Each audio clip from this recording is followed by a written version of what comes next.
दुपहिया वाहनों की बढ़ती चोरी पर नकेल कसने के लिए पुलिस विभाग एक्शन मोड में आ गया है। बुल्ढाना जिले के खामगांव के शिवाजी नगर पुलिस ने सज्जनपुरी में कबाड़ी की दुकान पर छापा मारा। इस दौरान पुलिस को 43 दुपहिया वाहन की चेचिस और 4 पहिया वाहनों के इंजन के स्पेयर पार्ट्स मिले। पुलिस ने सामान जब्त कर मामला दर्ज कर लिया है। पिछले कुछ दिनों से बुल्ढाना जिले में दुपहिया वाहन चोरी की संख्या में वृद्धि हुई है। पुलिस प्रशासन ने इन घटनाओं पर नकेल कसने के लिए हर स्तर पर जांच शुरू कर दी है। इसी दौरान मिली गुप्त सूचना के आधार पर खामगांव शहर के शिवाजी नगर पुलिस ने मोहम्मद हशमत गुलाम मुस्तफा के सज्जनपुरी में क्लासिक स्क्रैप शॉप पर छापा मारा। इस दौरान जब पुलिस ने दुकान में कबाड़ के सामान की जाँच की तो उन्हें 43 दुपहिया वाहन के चेचिस मिले, साथ ही 4 पहिया वाहन के इंजन के स्पेयर पार्ट्स भी मिले।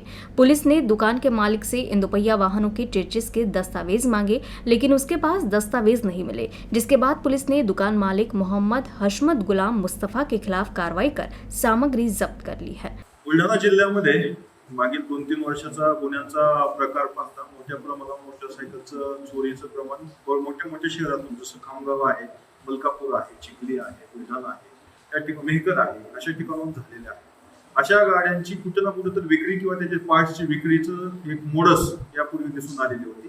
त्या अनुषंगाने पोलिसांनी आपल्या परिसरामध्ये जे भंगार विक्री आहेत हे चेक करण्याची एक मोहीम राबवली आणि खामगावमध्ये एका ठिकाणी भंगारवाल्या ठिकाणी आपण छापा टाकला असता त्या ठिकाणी 43 टू व्हीलरचे इंजिन्स प्लस इतर स्पेअर पार्ट्स आणि 4 फोर व्हीलरचे स्पेअर पार्ट आणि चेसिस आपल्याला त्या ठिकाणी आढळून आलेले आहेत।